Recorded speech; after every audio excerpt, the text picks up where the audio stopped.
గుంటూరు నగరంతో పాటు జీఎంసీ విలీన గ్రామాలకు 30 నుంచి 50 ఏళ్ల వరకు తాగునీటి సమస్య తలెత్తకుండా అమృత్ 2.0 కింద 577 కోట్లతో పనులు చేపట్టినట్లు కేంద్ర మంత్రి పెమ్మసాని చంద్రశేఖర్ తెలిపారు.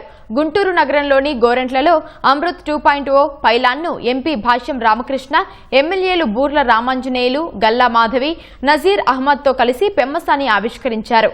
గుంటూరు ప్రజల తాగునీటి అవసరాల కోసం గత టీడీపీ ప్రభుత్వంలో 400 కోట్ల రూపాయలతో కృష్ణానది నుంచి తక్కెళ్లపాడు పైప్లైన్లు ఆధునికీకరణ చేశారని పెమ్మసాని గుర్తు చేశారు.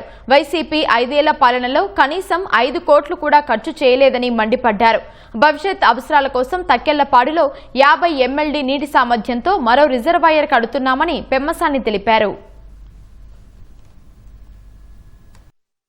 తక్కెళ్లపాడులో కూడా ఇప్పుడున్న దానితో సమానంగా ఇంకొక 50 MLD వచ్చే విధంగా ఇంకో రిజర్వాయర్ కూడా అక్కడ కడుతున్నాం.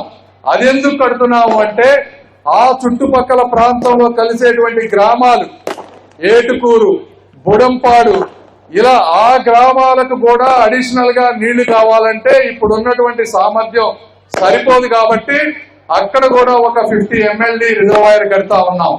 ఈ విధంగా ఈ డిస్ట్రిబ్యూషన్ ఛానల్, ఆ డిస్ట్రిబ్యూషన్ ఛానల్, ఆ రిజర్వాయర్, ఈ రిజర్వాయర్ కట్టిన తర్వాత గుంటూరుకి రింగ్ రోడ్డు ఎలానో వాటర్ రింగ్ రోడ్డు రూపంలో మొత్తం కూడా పైప్ లైన్ రాబోతా ఉంది.